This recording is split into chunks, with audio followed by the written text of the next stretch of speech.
Boa tarde a todos. Sejam bem-vindos à conferência de resultados do primeiro trimestre de 2022 do Grupo Soma.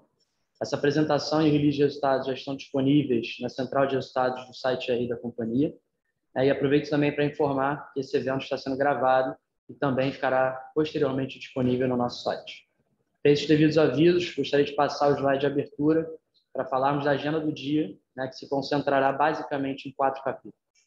Para iniciar, nosso CEO, Roberto Jatahy, irá contextualizar os principais destaques do trimestre da companhia. Posteriormente, eu apresentarei em 3 etapas os resultados financeiros do grupo, segregando entre o Grupo Soma ex-Hering, a Hering individualmente e o consolidado da companhia após a união das companhias, das empresas. Por fim, abriremos para o Q&A. Eu peço para aqueles que tiverem perguntas que enviem através do botão de Q&A aqui na barra de tarefas abaixo do Zoom. Bom, passo a palavra ao Roberto para que possamos iniciar a apresentação. Obrigado, Gabriel. Bom dia a todos. Hoje vamos falar dos resultados do Grupo Soma relativos ao primeiro trimestre de 2022. Falando dos destaques do primeiro trimestre de 2022, mais uma vez foi marcado por uma fortíssima aceleração de vendas se comparado ao primeiro trimestre de 2021 e ao primeiro trimestre de 2019, em linha com o que já vem acontecendo nos últimos trimestres após o período de pandemia. O varejo físico aparece como grande protagonista nesse momento, integrando same-store sale high double digits na grande maioria das nossas marcas.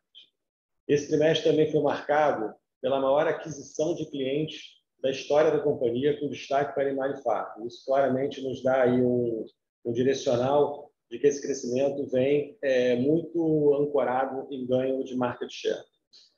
No canal de atacado, no showroom que aconteceu em abril, também se verificou a continuidade do forte crescimento de vendas se comparado ao mesmo período do ano passado, que nos indica que a gente vai ter nos próximos trimestres excelentes resultados, pelo menos nesse canal. Nos meses de abril e maio, até o momento, a gente tem vendas com fortíssimo resultado, um crescimento bastante robusto sobre 2021, em linha com o que já vem acontecendo, onde já não havia restrições relativas à segunda onda de Covid. Sob a nossa ótica, esses resultados são frutos de um combinado de um relevante ganho de market share, que aparece no crescimento da nossa base ativa de clientes, mas também numa consequência de uma concentração muito grande de eventos, casamentos, comemorações, festas, que ficaram aí represados durante esse período de pandemia. Acho que a gente tem aqui uns pontos de atenção que eu gostaria de passar, que é aqui as nossas discussões do dia a dia, Enfim, a gente hoje tem uma forte pressão de custos de nossos insumos, que, por enquanto, vem sendo passados com baixíssima sensibilidade por parte dos nossos consumidores, mas isso não deixa de ser um ponto de atenção.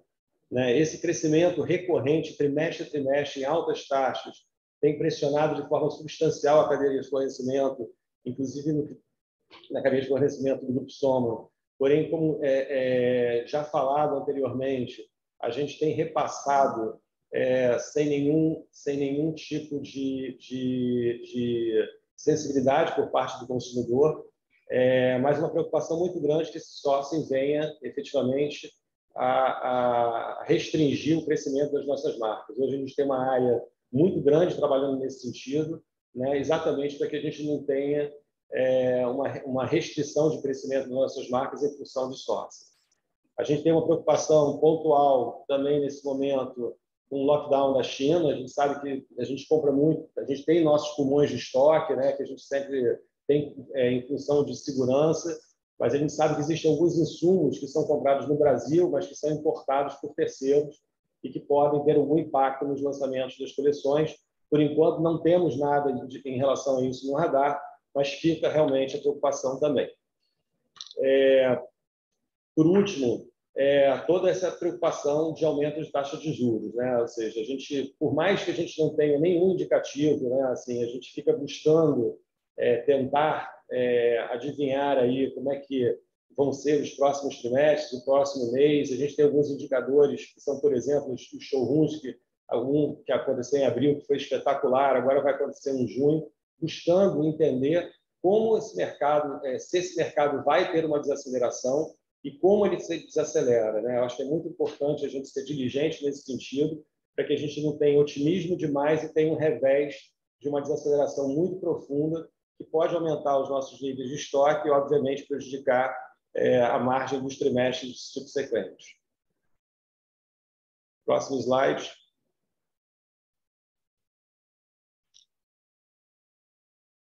Aqui a gente traz um pouco já de como fica o grupo combinado com a Hering, né? Uma receita bruta de 1,2 bilhões no primeiro trimestre de 2022, com 56% de crescimento se comparado ao primeiro trimestre de 21 pro forma, né? Em bases comparáveis. A operação hoje tem 1.076 pontos de venda entre lojas próprias e franquias, 11.800 multimarcas ativas e mais de 5 milhões de clientes ativos na base. Próximo slide.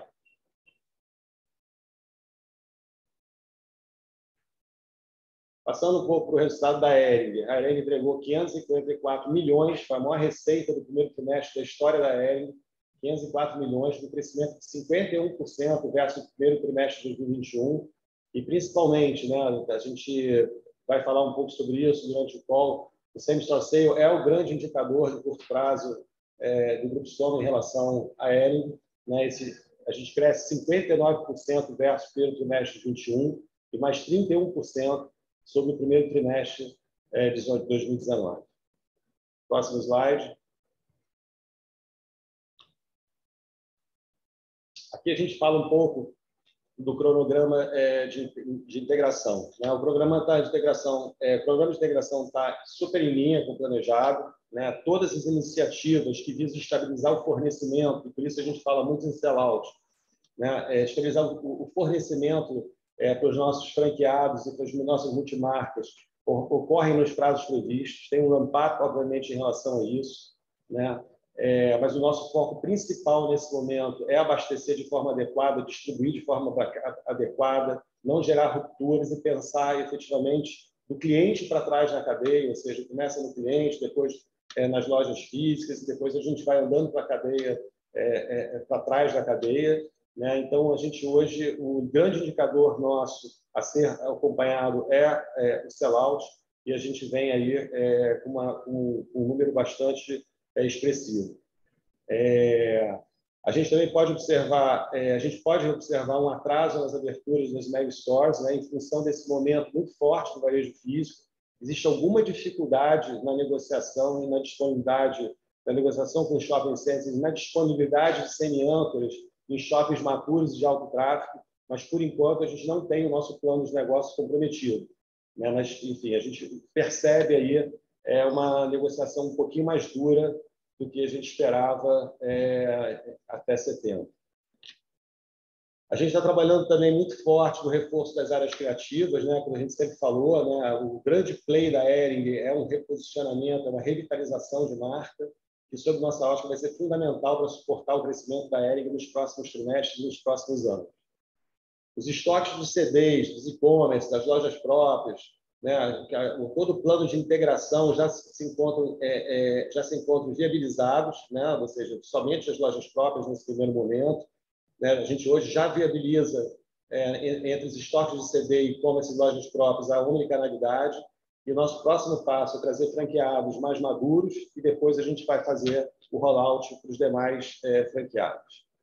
Falando um pouco de tecnologia, tanto o MRP como o PLM já estão em funcionamento, em linha com o planejado, né? Sempre lembrando que qualquer melhoria que a gente faça na área de operações, em termos de tecnologia, em termos de processo, tem um tempo para ser capturado, né? A gente não pode esquecer que a gente entrou na Hering em setembro, a gente tem 7 meses de atuação na Hering, e o ciclo aqui de captura são de 6 a 9 meses. A gente acabou de implementar toda a parte PLM e MRP, isso vai ajudar bastante a questão toda das rupturas e dos níveis de serviço por parte da Hering em relação ao seu varejo, seja em lojas próprias, seja em franquia, seja em multimarca.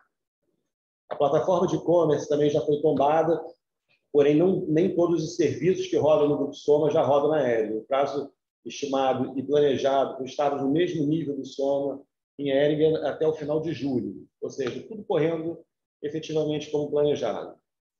Quero falar um pouquinho aqui de margem bruta, né? Acho que a gente, desde o desde que a gente fez a aquisição da Hering, passando pelo Investor Day, a gente sempre falou que a gente vai pensar muito mais do varejo, né, do cliente para trás, do que da própria indústria distribuindo e empurrando produtos para o varejo. Dentro dessa lógica, a gente vem fazendo um play correto, né, ou seja, buscando de todas as maneiras abastecer e não ter quebras de entrega, de forma a preservar as nossas multimarcas, né, e as nossas franquias. Todas as pressões de custo de insumos foram repassadas, conforme a gente colocou acima, ou seja, não existe efetivamente nenhum tipo de resistência, insensibilidade nesse momento a repasse de preço. Porém, sob a nossa ótica, não faz absolutamente nenhum sentido a gente repassar uma ineficiência que não é estrutural, que é temporal, que é exatamente a desindustrialização da Hering, se comparado ao ano de 2019. Todo mundo sabe que durante o período da pandemia a gente não fez o melhor play de proteção em relação ao período de pandemia, em relação à preservação da capacidade de sourcing. Hoje a gente paga um preço, né, por isso, e ao longo do tempo a gente vai recompor, obviamente, isso não é nenhum desafio, mas a gente vai recompor e vai reindustrializar, voltando e recapturando novamente as margens históricas da Hering. Obviamente que isso depende do pace de crescimento da Hering, né? Quanto mais a Hering cresce, mais desafiador fica para a gente convergir isso, né? Mas, enfim, a gente tem muita certeza que no médio prazo a gente vai ter essa margem ajustada conforme o histórico da companhia. Bom, passando o próximo slide.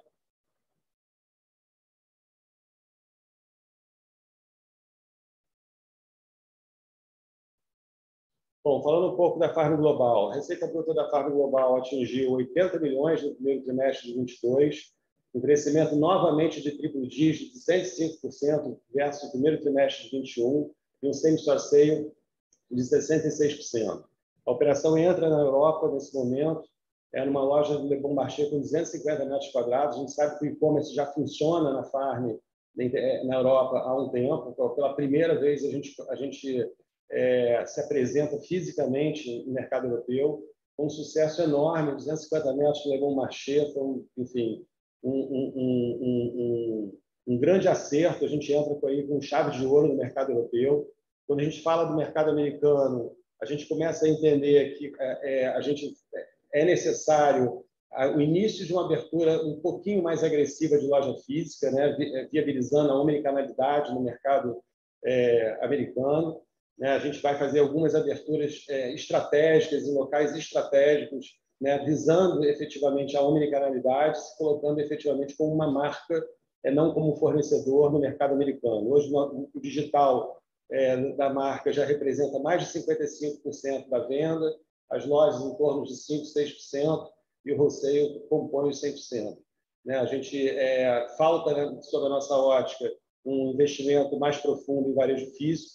Né? A gente tem muito caminho aqui para crescimento em varejo físico, e a gente sabe que o varejo físico retroalimenta todo o canal digital. Passando ao próximo slide.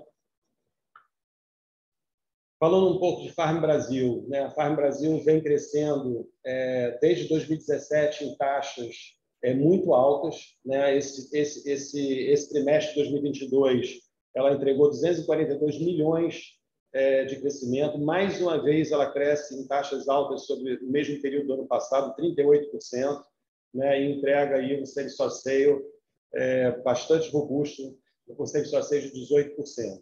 É uma operação de price point baixo, né? A gente entende que a gente tem aí uma oportunidade grande de aumento de capilaridade nessa operação, né? Ou seja, a gente tem capacidade de abrir aí mais ou menos umas 50 pontos de venda. A gente já começa esse play nesse momento. O outro ponto importante dessa operação é o canal de multimarca, que vem crescendo recorrentemente de forma exponencial. A gente, inclusive, tem parado, né, as vendas, encerra as vendas num determinado momento, exatamente para garantir um crescimento sustentável. Né? Só dando um exemplo, nesse último showroom, a Farm cresceu mais de que 50% no showroom e a gente resolveu parar a venda exatamente para garantir essa boa relação, né? A Farm é muito relevante dentro das multimarcas e uma quebra substancial de produto pode prejudicar todo um trabalho que foi começado, uma relação de confiança que se iniciou há anos atrás. Passando ao próximo slide.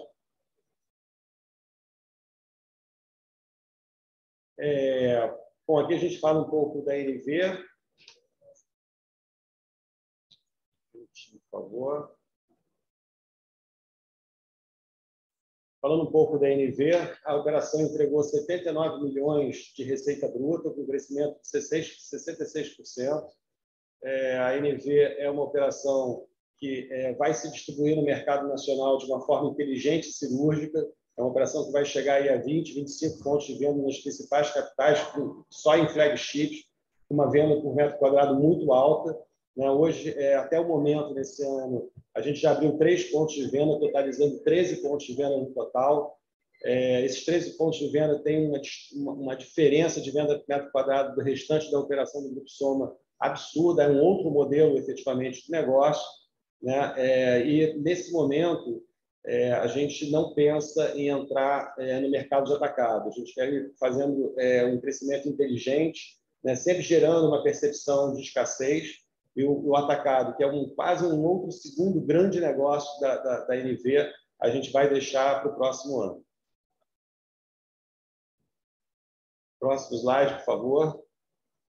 Falando um pouco da Animale. A Animale segue forte com a sua retomada, ou seja, a Animale foi uma marca que passou por um processo de revitalização em 2019, em 2021, e nesse momento, desde o último trimestre, ela já vinha com um crescimento muito alto. A gente começa a colher os frutos desse processo, desse trabalho que foi muito bem executado pela Isabel, que é a diretora da marca. A operação entregou 151 milhões de reais de receita, 51% de crescimento se comparado ao mesmo exercício do ano passado e 49% de same-store sale também se comparado ao ano passado. A gente aqui está bastante otimista em todos os canais, assim como a Farm também, a Animale teve um ótimo desempenho na venda do showroom de abril. Enfim, a gente está super feliz aí com talvez esse término desse processo de revitalização e entrando na fase de capturar o que a gente semeou no passado. Passando ao próximo slide, falando um pouco agora das marcas menores. A gente tem a Foxconn, que opera, sob a nossa ótica, no mercado, que depois da pandemia ficou bastante desassistido. A gente tem poucos players relevantes desse mercado. A operação ainda pequena, 17 milhões no primeiro trimestre de 2022, mas com um crescimento de 140% versus o primeiro trimestre de 2021, com poucas aberturas de lojas. Esse crescimento veio muito puxado por same-store sale, o que nos indica claramente a possibilidade da gente de acelerar a abertura de lojas físicas da operação. A gente deve essa aceleração e aumento das lojas físicas aumenta o awareness da marca no cenário nacional e a gente, obviamente, captura isso no atacado. A gente entende que a Foxconn pode vir a ser um ativo bastante relevante no portfólio do Grupo Soma nos próximos anos. Próximo slide, por favor.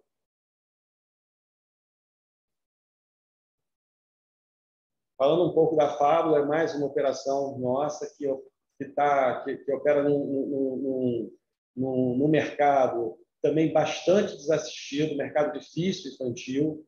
A gente achou aqui, desde o período de pandemia, e aqui não tem nenhuma questão de crescimentos recorrentes em altas taxas pós-período de pandemia. Eu acho que a Fábula foi uma marca que cresceu muito durante o período de pandemia e continua crescendo em altas taxas, entrega 21 milhões de receita, 74% de crescimento sobre o primeiro trimestre de 2021, com same-store sale de 41%.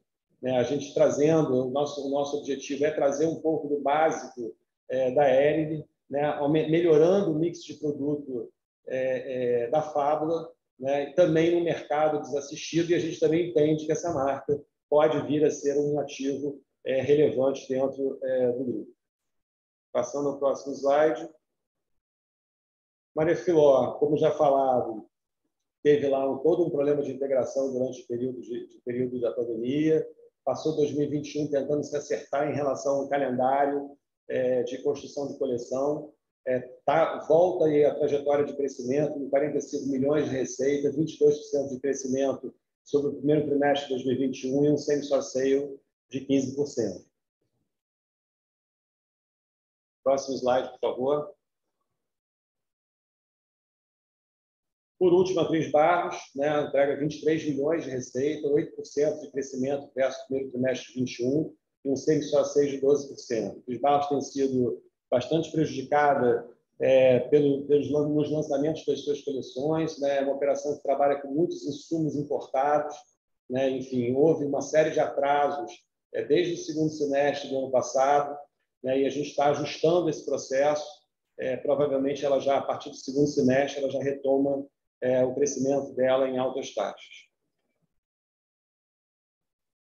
Por último, queria passar, antes de passar a palavra ao Gabriel, queria dizer que a gente continua otimista, super otimista no longo prazo da companhia, né? É um momento assim desafiador, né, para todos nós, né? Porque, por um lado, a gente não vê nenhum indicativo de diminuição de receita, tanto em showroom, tanto nos meses de abril e maio, muito pelo contrário, a gente continua crescendo em taxas muito altas, e do outro lado a gente vê um aumento de taxas de juros que tem por objetivo frear, né, o consumo, e a gente não sabe qual é o impacto que isso terá efetivamente sobre as nossas operações. O que a gente tem aqui é um histórico de 32 anos, né, de marcas extremamente resilientes, marcas que passam pelas crises, que saem depois das crises fortalecidas, ganhando market share. Então, assim, se a gente olhar no curto prazo, pode ter aí um ponto de atenção em relação a uma crise que se anuncia, mas que a gente ainda não sente. Mas o histórico, né, a empresa tem os fundamentos super robustos, preparada para enfrentar momentos positivos, se a gente não tiver nenhum tipo de revés de consumo, mas também preparada para se adequar a um cenário macroeconômico mais desafiador, né? Enfim, como ela já, né, como sempre fez na sua trajetória de 32 anos. Né? E, obviamente, depois dessas crises, depois desses períodos mais difíceis, a gente observa ganhos de market share e a empresa vai crescendo dessa forma. A gente acabou, nesse momento, a gente surfa exatamente esses 50%, 60% de taxa de crescimento, nada mais é do que uma saída de crise e, novamente, o Grupo Soma ganhando market share e se apropriando da estrutura e da sofisticação de gestão das suas marcas. Eu passo agora a palavra para o Gabriel, para a gente entrar na parte financeira da apresentação. Obrigado, Roberto. Bom, vamos lá. Entrando aqui no detalhe, né, dos resultados financeiros da companhia, a gente abre primeiro falando especificamente do portfólio, né, ex-Hering, ou seja, excluindo os efeitos de Hering dentro do número financeiro. Como highlight inicial, acho que mais uma vez a gente teve um trimestre de forte crescimento, né, entrega de resultados aqui significativos, o que confirma, né, a nosso ver, esse bom momento que a companhia vive. Atingimos aqui no primeiro trimestre um faturamento bruto de 670,1 milhões de reais, que representou um crescimento de 60,3% sobre a receita do primeiro trimestre de 2021 e também muito forte um same-store sales de 31,4% sobre esse mesmo período.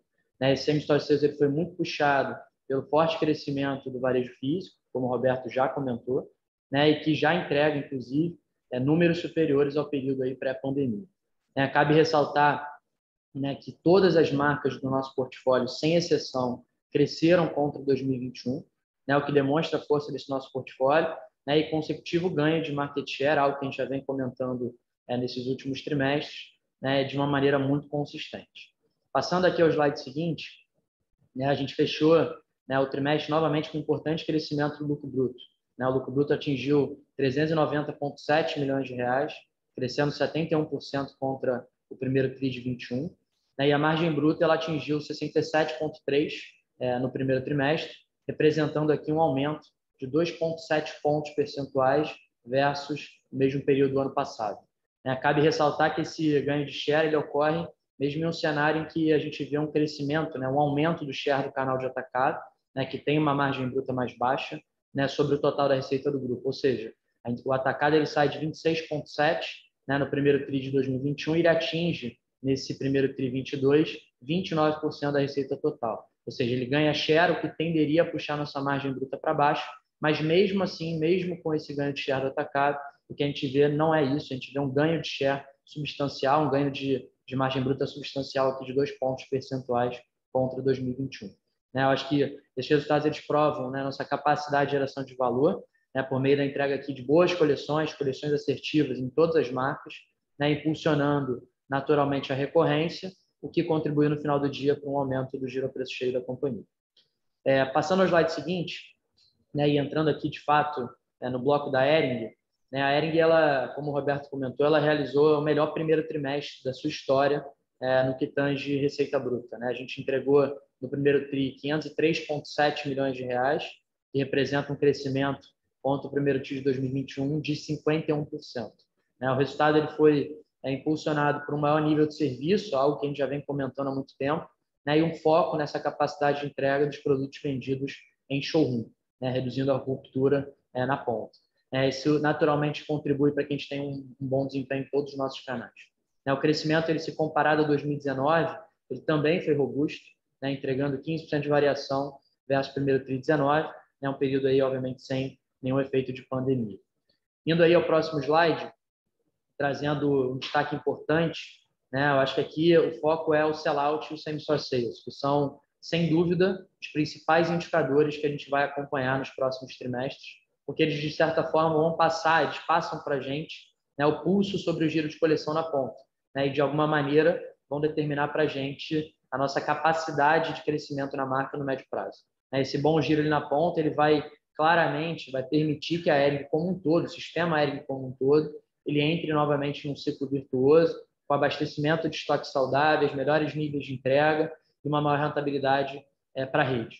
O sellout da Hering no TRI ele evoluiu 60,2 contra o primeiro trimestre de 2021 e, mais importante, 23,2 se a gente compara contra 2019. Isso demonstra aqui claramente que as franquias elas têm sido capazes de gerar produto, inclusive com uma velocidade maior do que elas têm recebido, o que é um ótimo sinalizador quando a gente pensa nas próximas coleções. Se a gente mantiver esse bom ritmo nas entregas, o que é o grande foco que a gente está colocando agora, a tendência é que o sellout ele se mantenha aquecido, como a gente tem visto já nos últimos meses. Outro indicador fundamental, o same-store sales, entregue pela Hering, a gente entregou 58,9% no primeiro trimestre no same-store, 30,8% comparado a 2019, já refletindo aqui o que a gente vem comentando, essa boa performance no varejo físico em geral, tanto em loja própria quanto em franquias. Acho que cabe ressaltar que em 2019 a gente descontinuou a operação da marca PUC, e a gente fechou um grupo de lojas da Hering Kids, o que de alguma maneira contribui para que o crescimento do same-store seja inclusive maior do que o próprio crescimento do sellout. Seguindo aí ao próximo slide, e aí entrando num ponto super relevante estratégico para a gente nesse momento, no primeiro TRI a Hering atingiu um lucro bruto de 171,8 milhões de reais, eu acho que um crescimento de 56,2 versus o primeiro TRI 21, e uma margem bruta de 0,7 pontos percentuais superior ao primeiro TRI de 2021. Ou seja, a gente ganha margem mesmo nesse cenário desafiador aqui de fornecimento. Cabe ressaltar, naturalmente, que como a gente já vinha falando, como a gente já vem sinalizando aí ao longo dos últimos trimestres, o parque industrial da Hering ainda não tem capacidade para acompanhar esse crescimento todo que a marca vem executando. Então, a gente tem ampliado substancialmente o outsourcing, ou seja, a compra de produto acabado em terceiros, visando primordialmente, privilegiando os bons níveis de entrega e uma menor ruptura no sell-in.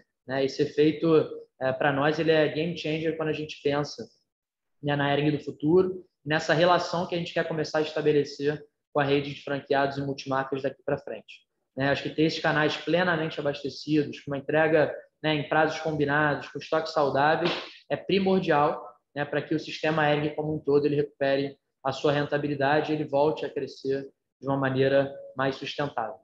Eu acho que naturalmente, temporalmente, a gente vai focar muito numa entrega de margem bruta nominal, em detrimento de uma margem bruta percentual, né? Essa decisão é uma decisão muito positiva quando a gente pensa no médio e longo prazo da relação com esses parceiros, mas ao longo do tempo a tendência é que a gente veja, né, que a gente observe de alguma maneira uma recomposição gradual da margem bruta percentual, né, que tende a evoluir à medida que a gente consiga recuperar os níveis de capacidade internos, né, ou seja, de produtos industrializados internamente, atingindo aqui naturalmente a plena retomada destes níveis de margem normalizados, né?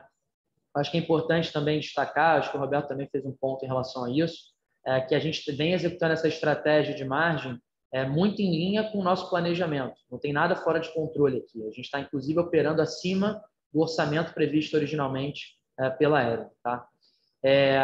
Passando aqui para fechar, né, o último bloco, eu queria falar um pouco do resultado consolidado da companhia. A gente vai olhar todos os números pro forma, ou seja, trazendo o número da Aero em 2021, para que eles sejam comparáveis, né? E na receita bruta, na receita bruta consolidada da companhia, a gente fechou aqui o trimestre com aproximadamente 1,2 bi de reais, né, de faturamento bruto, 56,2 superior à receita do primeiro tri de 2021 pro forma, né? Um crescimento aí puxado por todos os fatores que a gente já comentou, crescimento combinado de marcas, canal de varejo físico e atacado muito ativos, e por esse crescimento robusto que a Hering vem executando. Passando ao slide seguinte, a gente entregou um lucro bruto consolidado de 562,6 milhões de reais, né, um crescimento de 66,2 quando comparado ao mesmo tri de 2021 pro forma, né, e uma expansão combinada da margem bruta, né, de 2,3 pontos percentuais na mesma comparação. Seguindo aí o último slide, né, os últimos slides, falando aqui do bottom line da companhia, a gente fechou o trimestre com EBITDA ajustado de 104,3 milhões de reais, crescimento de 256% versus o primeiro tri, né, 21, e a margem EBITDA, que foi de 10,2%, que representa uma variação de 5,6 pontos percentuais versus o trimestre anterior, tá? Trimestre imediatamente anterior do ano anterior. Acho que é importante destacar um ponto aqui no EBITDA, é que a partir desse trimestre a gente passa a incorporar dentro do resultado a provisão de bônus e PLR ao resultado trimestral, né? Diferentemente do que a gente fez nos últimos anos, onde a gente bucava, né, a despesa de PLR, a provisão efetiva, apenas em dezembro. Dessa maneira, né, na comparação com o ano anterior, a gente acaba tendo uma certa distorção no EBITDA ajustado, e se a gente colocasse em bases comparáveis, ou seja, excluindo o efeito do PLR, a gente teria aqui um EBITDA superior, inclusive, aos 110 milhões no trimestre. Por fim, né, e passando aí ao último slide da apresentação, o grupo entregou um lucro líquido ajustado de 53,6 milhões de reais, né, nesse trimestre, né, um crescimento de 406% contra o primeiro tri de 21, né, e uma margem líquida combinada de 5,3%, o que representou aí um ganho de 3,6 pontos percentuais nessa comparação contra o ano anterior. Bom, enfim, acho que aqui a gente fecha a apresentação do ponto de vista numérico, né, e a gente encerra para abrir em seguida para o Q&A. Eu vou aqui abrir o Q&A, recapitulando aqui as perguntas que foram enviadas. Roberto, a primeira pergunta, ela vem do Ruben Couto, tá, do Santander. O Ruben, a primeira pergunta dele é o seguinte, ele pede para a gente falar um pouco da nossa visão sobre a performance de vendas da Farm Global nesse trimestre, né? Ou seja, se está indo bem como a gente esperava, né? E o que a gente pode esperar para o resto do ano, né? Tem muita coisa acontecendo na visão dele nos Estados Unidos, a nossa entrada na Europa, né? Se a gente espera chegar em algo próximo aí a 100 milhões de faturamento esse ano, se é factível nesse cenário macro global que continua, de certa forma, a piorar. Do nosso lado, o que a gente percebe é que a Farm, no mercado americano, ainda é um grande desejo. A gente não vê nenhum tipo de desaceleração. Muito pelo contrário, a Nordstrom, por exemplo, a gente agora está entrando com toda a parte de calçados, e a Nordstrom vai fazer um grande trabalho, uma grande distribuição dessa nova linha de produtos, né? A gente também está aumentando as situações de uso. Todo mundo sabe que a coleção da Farm no mercado americano, no mercado europeu, é uma coleção dedicada, né? Ela não é a mesma coleção do Brasil. Então, a gente está entrando ampliando o mix de produto para atender outras situações de uso. Eu acho que a gente ainda tem aí um crescimento bastante robusto para fazer no mercado americano, e provavelmente a gente vai entregar o orçamento desse ano, em linha com o que a gente comunicou no Investor Day. Perfeito. Próxima pergunta da Dani, da XP. Vocês podem dividir como tem sido a performance de vendas nesse início do segundo trimestre entre as marcas, em especial Dia das Mães, e como é que tem sido a entrada da Farm Global na Europa? Começando pela segunda pergunta, Farm Global na Europa, a gente já tem um play de e-commerce há muito tempo, que vem crescendo. Né? O nosso primeiro movimento de loja física, né? de contato com o mercado europeu em loja física, foi um grande sucesso, uma loja de 250 metros que ficou linda no Le Bon Marché. A expectativa é muito positiva, enfim, tanto no cenário do mercado europeu quanto nos Estados Unidos. A questão toda do impacto macroeconômico, né, tanto na Europa como nos Estados Unidos, a gente tem muita dificuldade, assim como no Brasil, para entender o que vai acontecer, né? Ou seja, eu acho que se todos os economistas também não têm claro os prognósticos, a gente aqui do nosso lado tem mais dificuldade ainda. Mas a gente está super preparado, como a gente falou no início do call, para enfrentar qualquer cenário, super atento para corrigir qualquer compra para cima ou para baixo, de acordo com a atração no mercado. Próxima pergunta também da Dani, sobre a Hering. Se faz sentido pensar que a gente vai começar a ver os impactos positivos da intervenção do Soma a partir do segundo trimestre, porém com mais força a partir da entrada da coleção de verão no segundo semestre. Como a gente falou no call, assim, existe aqui todo um trabalho de melhoria de eficiência operacional, que são os quick wins, a gente falou inclusive isso no Investor Day, né? A gente vai continuar vendo o sell-out da Hering muito privilegiado em detrimento a qualquer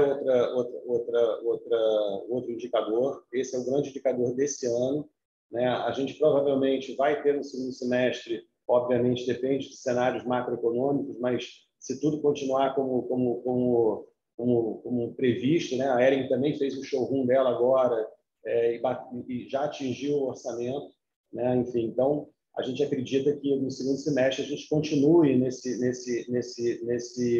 nessa trajetória de crescimento da Hering em sell-out. A margem, em relação à pressão de custos, a gente tem repassado, como falado, e a questão da industrialização, a questão da margem da industrialização, relativa à desindustrialização, que a gente está no processo de reverter isso, ela vai sendo corrigida ao longo do tempo. A gente acredita que até o final do ano a gente já esteja numa margem mais adequada, né? Mas, por enquanto, até agora, né? Até maio, nesse momento, todo o processo, todo o orçamento de receita e de margem estão em linha com o previsto,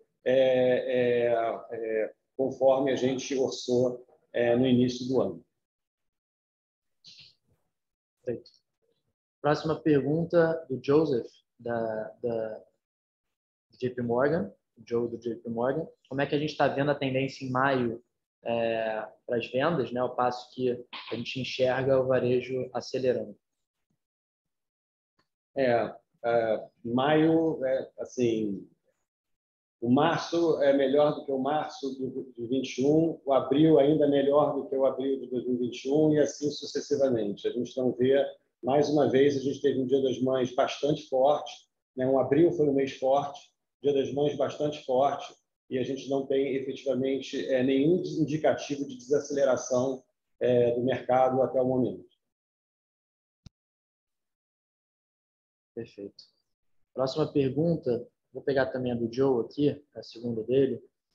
Quão homogêneo tem sido o resultado dentro do canal de franquias da Hering, né? Ou seja, existe alguma diferença relevante do ponto de vista regional e ou formato de loja atualizada, né? Ou seja, lojas mais atualizadas vis-à-vis lojas ainda no formato antigo. As lojas atualizadas são muito pequenas ainda, né? A gente está num processo ainda muito tímido de revitalização de loja, né? Enfim, a gente não gostaria de apresentar uma Hering num varejo físico com uma coleção que a gente entende que não é a melhor coleção ainda. Então, fazer esse investimento nesse momento Enfim, a gente tem alguns pontos de venda reformados, pontuais, que já nos indicam, como, por exemplo, o JK, que teve um crescimento aí de mais de 70% depois de uma reforma, inclusive com mix reduzido, né? já passando uma percepção de uma loja nova. Aí a gente está falando de uma Hering Store normal. As mega stores da Hering são um grande sucesso, indubitavelmente um grande sucesso, ou seja, elas entregam a cada mega store aberta, as vendas reagem acima do custo de ocupação, ou seja, então é um play super inteligente, mas ainda a gente, né, de alguma forma, esses movimentos ainda estão tímidos, né? Mas todos os que foram feitos têm apresentado resultados bastante relevantes, o que nos deixa bastante animados com a estratégia, né? Do que a gente via, do que a gente enxerga de potencial na Hering para o futuro. Perfeito. Próxima pergunta do Itaú BBA, da Maria Clara. Oi, Roberto, Gabriel, obrigado por pegar. Enfim, a pergunta, ela tem duas perguntas. A primeira pergunta é relacionada ao ritmo de vendas, que eu acho que a gente já comentou, mas enfim, vale frisar. Dado que é um trimestre com datas importantes, como Mães e Dia dos Namorados, a gente pode esperar, né, algo semelhante ao que a gente viu nesse último trimestre. E como é que a gente tem percebido a evolução do same-store de Soma e Hering até então? Conforme a apresentação, quando a gente fala do Dia dos Namorados, que é um pouquinho mais para frente, a gente, enfim, acha que a gente não vai ter nenhuma diferença, né? Quando a gente pensa no showroom, que é o único indicador de futuro que a gente pode ter, o showroom que aconteceu em abril e as informações que a gente tem do giro dos nossos produtos em multimarca, né? A gente, por enquanto, espera um Dia dos Namorados em linha com o que vem acontecendo, com o que aconteceu no Dia das Mães, enfim, sem nenhum tipo de alteração. De novo, a grande dificuldade que a gente tem é entender se os juros, essa puxada de juros, ela vai ser suficientemente grande para netar efetivamente o ganho de market share que as operações, não só do Grupo Soma, como demais operações de varejo, estão mais resilientes, têm se apropriado. Mas, enfim, no curto prazo, a gente não vê nenhum sinal amarelo ou vermelho para as nossas operações. Quanto ao same-store sale, a gente, basicamente, o raciocínio é idêntico. Só complementando, eu acho que é legal falar que assim, o pace de crescimento se mantém exatamente igual. Então, a gente vê no segundo TRI uma manutenção dos níveis de crescimento que a gente entregou tanto no primeiro TRI quanto no quarto TRI do ano passado. Não tem nenhum tipo de sinal, como o Roberto comentou, sinal negativo de que a gente vai ter um arrefecimento de vendas. Tá? Então, a ideia é uma manutenção plena por enquanto. Inclusive, as vendas de showroom de atacado também sinalizam na mesma tendência. Óbvio que a gente está acompanhando muito de perto, a gente vê, né, a gente lê jornal e sabe que a situação macro é complexa, mas do ponto de vista micro, a companhia está com fundamentos muito sólidos ainda. A segunda pergunta, Roberto, da Maria Clara também, tem a ver com rentabilidade. Né? Ela diz o seguinte: a gente percebe alguns investidores preocupados com a pressão de margem da Hering versus 2019, mas entendemos que vocês até então estão acima do budget. Né? Como a gente pode pensar essa evolução dos próximos trimestres com relação à evolução de margem bruta da Hering? Também um pouco já comentado, mas eu acho que esse é um ponto que vale a gente reiterar, né? Ou seja, a questão da margem bruta da Hering não tem absolutamente nenhuma relação com a dificuldade de repasse de custos de insumos da Hering. Todos esses repasses dos custos de insumo, algodão em especial, foram feitos. Ele passa claramente por um processo de desindustrialização da Hering. E, sob nossa ótica, a gente, enfim, poderia até fazer esse repasse. Eu acho que não seria, acho que no momento onde talvez o consumidor tenha perdido um pouco a percepção de valor de tudo, né, depois de um ciclo de inflação controlada, um ciclo longo de inflação controlada, de repente a gente tem um descontrole. Eu acho que houve aí uma falta. Eu acho que está todo mundo meio perdido, quanto vale o quê, né? Então, a gente não teria, sob a nossa ótica, nenhum problema de repassar essa ineficiência que é pontual para a Hering. E aí a gente estaria com uma margem bruta super alinhada com 2019. mas a gente não vai pensar aqui no curto prazo, né? A gente vai pensar no longo prazo. Não faz absolutamente nenhum sentido a gente repassar para o nosso consumidor final, que é o que mais interessa para a gente, né, um custo que tem a ver com uma ineficiência e não com uma coisa estrutural, pontual, que a gente está muito convicto que a gente vai resolver e vai retomando, vai crescendo essa margem ao longo do tempo. Né? De novo, a gente não pensa em Hering para o próximo trimestre, a gente pensa em Hering no médio e longo prazo. Eu acho que dentro dos próximos 12, 24 meses, a gente já vai ver, já vai ver a eficiência operacional da Hering bastante remodelada, né? Ou seja, já bastante mais avançada e provavelmente as margens já convergindo com o ano de 2019. E tem, obviamente, toda uma segunda tranche, né? E toda uma segunda iniciativa, que é exatamente o que passa pelas lojas, pela comunicação, pelo estilo, pelo produto, que a gente ainda nem começou efetivamente a mexer. Né? Temos toda a área criativa já dentro da Hering, ainda continuamos trazendo profissionais criativos de forma a transformar a Hering numa marca contemporânea, numa marca atualizada e numa marca de desejo. Perfeito. Acho que fechamos aqui. E agradecer a todo mundo e passar a palavra final ao Roberto para que ele possa encerrar o call. Obrigado. A gente encerra o call aqui. Muito obrigado a todos. Qualquer pergunta adicional, estamos à disposição. A nossa RI está à disposição para tirar qualquer dúvida, dirimir qualquer dúvida adicional. Muito obrigado.